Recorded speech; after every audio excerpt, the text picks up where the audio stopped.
Sur le 3 septembre 2020, je me réveille et j'ai fait deux rêves cette nuit. Je demande l'aide des anges pour interpréter ces rêves. Rêve très curieux. Le premier, en fait, j'étais quelque part à l'intérieur, dans une pièce et dans plusieurs pièces. Et puis, en fait, c'était l'enterrement de Valérie Danier. Et Valérie Danier est la première fille, je pense, dont je suis tombé amoureux. C'est quand j'étais en seconde.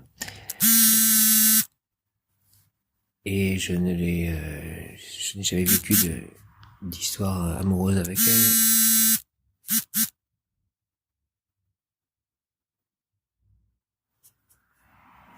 Et je l'ai vue encore longtemps après quand même, parce que j'ai connu en plus son compagnon, avec qui j'étais devenu ami.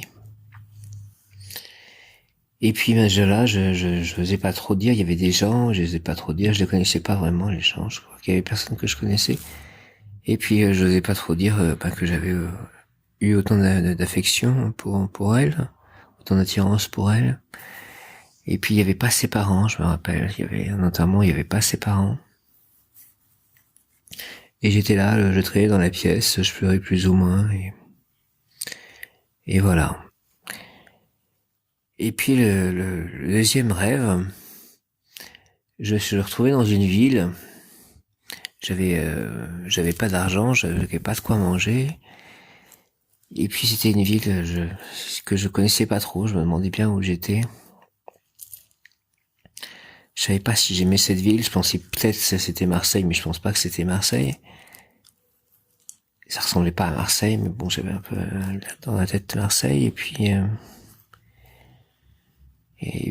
à un moment, je sais pas, peut-être j'avais quand même trouvé quelque part où aller, plus ou moins. Et puis il y a quelqu'un qui arrive en fait en voiture et il veut me proposer quelque chose.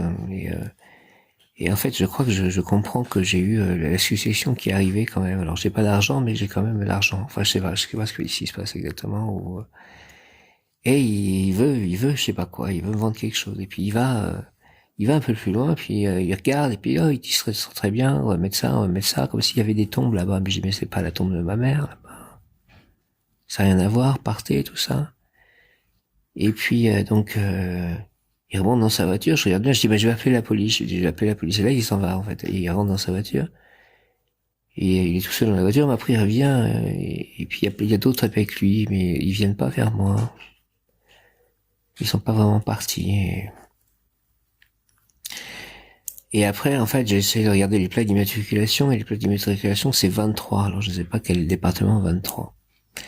Je regarderai tout à l'heure. Je ferai une pause à cet enregistrement, je regarderai sur Internet. Puis après, je me retrouve dans un lieu où il y a plein de gens, et puis je sais pas, c'est un peu bizarre, hein. Et il y a encore ces gars-là, là, qui sont en train de... On se demande ce qu'ils font, on demande ce qu'ils veulent, ils sont là, enfin bon, moi je me demande bien ce qu'ils veulent, ils sont là avec plein de gens, comme si les gens les connaissaient plus ou moins, enfin on sait pas. Ils regardent les portes, ils n'arrêtent pas de regarder les portes, comme s'ils voulaient changer les portes. Et s'ils cherchaient un business, je sais pas quoi, puis les pièces sont en enfilade, et puis c'est des grandes pièces, il y a beaucoup de monde, je sais pas trop ce qu'ils font là. Les gens comme s'ils attendent quelque chose, je sais pas. Et puis tout au fond, en fait, la dernière porte, il y a des paquets, et là les gens sont un peu effrayés parce qu'il y a de la chloroquine. Alors la chloroquine, pour rappeler si cet enregistrement est écouté longtemps après, c'est le médicament qui a été pensé par ce professeur Raoult pour soigner le Covid, mais certains d'autres scientifiques, chercheurs disent que c'est dangereux, etc. Donc il y a une controverse là, sur tout ça. Et puis après, je me retrouve quelque part et j'ai envie d'aller aux toilettes et je vais voir quelqu'un que je connais apparemment, quelqu'un qui est proche de moi, genre qui pourrait être ma compagne ou quelqu'un de ma famille, et je lui demande de m'aider pour me donner quelque chose pour aller aux toilettes, enfin bon, quelque chose comme du papier ou je sais pas quoi. Et la personne, elle traîne, elle m'écoute pas, enfin je sais pas ce qu'elle fait, j'attends, et je comprends pas trop ce qui se passe. Et puis il y a une sorte de placard, la personne part dans un placard, et puis je sais pas, j'attends, je cherchais, et puis je la vois pas revenir, et puis je regarde, il y a un espèce d'autre placard à côté, et j'essaye de l'ouvrir, en fait, ça s'ouvre pas vraiment, je me retrouve avec des choses qui se bougent, mais qui s'ouvrent pas. Donc pour l'instant, ce rêve, quand même, là, ce qui me vient, c'est que ça fait penser les placards font penser un peu au cercueil, en fait. Comme si en fait, ces membres de famille qui rentrent dans le premier placard, hein, c'était peut-être un peu ma mère. En fait, je dis un membre de famille qui veut pas m'aider si je vais aux toilettes, donc je sais pas, qui veut me laisser dans la merde, je sais pas comment, je sais pas. Et puis l'autre placard, c'est peut-être pour moi, mais j'arrive pas à l'ouvrir, en fait, comme si moi je vais peut-être pas mourir, parce que des fois c'est un peu compliqué ces histoires de mourir ou pas mourir. Au niveau de l'ascension, comme si on pouvait ascensionner sans mourir, et en même temps, le Bouddha a refusé ça, en pensant que ça c'était pas bien, de penser qu'on pouvait pas mourir ou de pas mourir, enfin bon, et pourtant bon, c'est arrivé dans la Bible, enfin bon, il y a quelque chose de spécial, comme si est-ce que tout le monde doit mourir ou est-ce que au moment des derniers jours, en fait, les morts ressusciteront et ceux qui sont encore en vie ascensionneront et ne mourront pas, enfin je sais pas.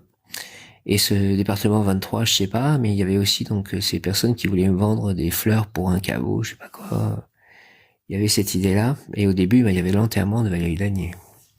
Donc l'enterrement de quelqu'un que j'ai beaucoup aimé, on va dire, d'une façon particulière, puisqu'elle n'a jamais été ma compagne. Voilà, je vais aller regarder ce que c'est que ce département 23.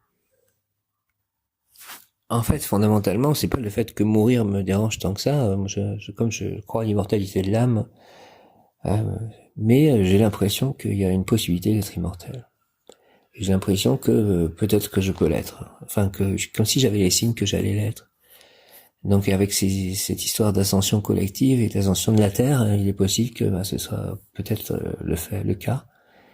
Et puis ma Michel, à qui je correspond, qui va me chercher pour le déménagement aussi, qui est à Langeais, elle en fait, pareil, avant, comme si elle avait l'impression qu'elle n'allait pas mourir, elle disait.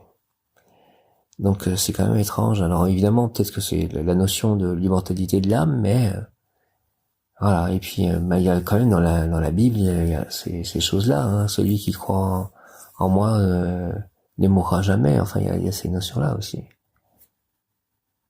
Celui qui mange mon pain et boit mon vin aura la vie éternelle.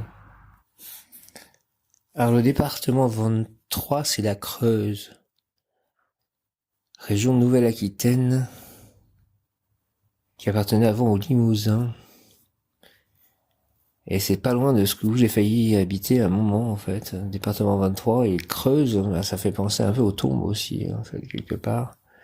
Donc est-ce que tout cela n'était pas un peu ce qui se passe après la mort? Enfin, je ne sais pas. Alors, je sais pas ce que ça veut dire tout ça, mais bon, voilà le rêve de ce 3 septembre 2020.